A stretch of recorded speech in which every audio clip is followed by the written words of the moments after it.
अस्सलामुअलैकुम वरहमतुल्लाहि वबरकातुहू। आप सबको मेरे यूट्यूब चैनल पर खुश आमदीद। उम्मीद करती हूँ आप जहाँ भी होंगे खुश होंगे, खैरियत से होंगे। तो आज के ब्लॉग में मैं बात करूँगी 7 अनाम, नमाज़ पढ़ने के जो 7 अनाम आपको मिलते हैं उसके मुतालिक आज मैं बात करूँगी कि वो कौन से अनामात हैं जो नमाज़ पढ़कर हमें मिलते हैं। तो सबसे पहला जो इनाम मिलता है नमाज़ पढ़ने का वो ये होता है कि इंसान के रिज़्क में इज़ाफ़ा होता है, इंसान की रोज़ी में इज़ाफ़ा होता है और अल्लाह पाक उसमें बरकत डाल देते हैं। जब आप नमाज़ पढ़ते हैं तो आपकी रिज़्क में बरकत पड़ती है। दूसरे नंबर पर आपकी जो इनाम आपको मिलता है उसमें ये है कि सेहत और तंदुरुस्ती आपको मिलती है।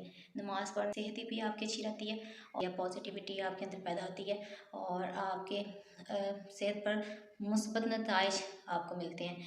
तीसरे नंबर पर जो नमाज़ पढ़ने से हमें इनाम मिलता है वो ये है कि घर में खुशहाली पैदा होती है। तो आप लोगों को घर में सुकून महसूस होगा जब आप नमाज़ पढ़ेंगे।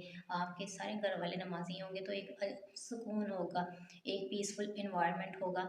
तो नमाज को लाज़मी अपनी ज़िंदगी में शामिल करें। और चौथे नंबर पर जो नमाज़ पढ़ने का आपको फ़ायदा मिलता है या इनाम मिलता है उसमें ये है कि आपकी औलाद भी नेक निकलती है। जब आप अच्छे तरीके से फ़ॉलो करते हैं, अच्छाई को फ़ॉलो करते हैं, नमाज़ पढ़ते हैं, अपने अंदर पॉजिटिविटी को पैदा करते हैं, तो इस तरह बच्चों पर भी मुस्बत असरात इसके पड़ते हैं। और क्योंकि जब माँ बाप जो करते हैं बच्चा उसको पिक करता है। तो जो माँ बाप अगर रिलीजियस होंगे, अच्छे कामों की तरफ उनका ध्यान होगा तो बच्चे उससे सीखते हैं सब कुछ। तो जब आप नमाज़ पढ़ेंगे तो इसका आपकी औलाद पर भी असर पड़ेगा, आपकी औलाद बुराइयों से बची रहेगी। जब आप खुद बुराइयों से बचते हैं, नमाज़ी परहेज़गार बनते हैं तो इसका बच्चों पर भी असर पड़ता है। तो नमाज़ पढ़ने का जो नंबर पर इनाम आपको मिलता है, आपकी दुनिया में इज़्ज़त में वक़ार में इज़ाफ़ा होता है, लोगों के सामने आपकी इज़्ज़त और वक़ार में इज़ाफ़ा होता है। अल्लाह पाक आपकी इज़्ज़त में इज़ाफ़ा फरमाते हैं जब आप नमाज़ पढ़ते हैं, एक बरकत आपके ऊपर रहती है, तो रहमतें आपके ऊपर रहती हैं, तो इस तरह आपका इज़्ज़त और वक़ार भी बुलंद करता है अल्लाह पाक।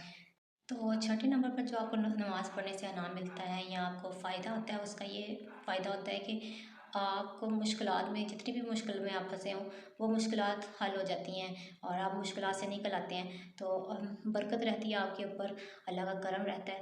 और जब आप नमाज़ी और परहेज़गार होते हैं तो अल्लाह पाक बहुत सी मुश्किलात से भी आपको निकाल देता है क्योंकि आप पर रहमत बरस रही होती है। सातवें नंबर पर जो नमाज का नाम है या फ़ायदा है वो ये है कि जन्नत, जो नमाज़ी होता है उसको जन्नत में जगह मिलेगी। और जो नमाज़ पढ़ने वाला होगा, 5 वक़्त की नमाज़ अदा करने वाला होगा, आखिरत में उसको जन्नत मिलेगी। तो अल्लाह पाक ने जो ऐसे शख्स के लिए जो नमाज़ी है उसके लिए जन्नत इनाम के तौर पर रखी है। तो ये था मेरा आज का व्लॉग। इंशाल्लाह नेक्स्ट नए व्लॉग के साथ फिर हाज़िर होंगी, तब तक के लिए अल्लाह हाफ़िज़।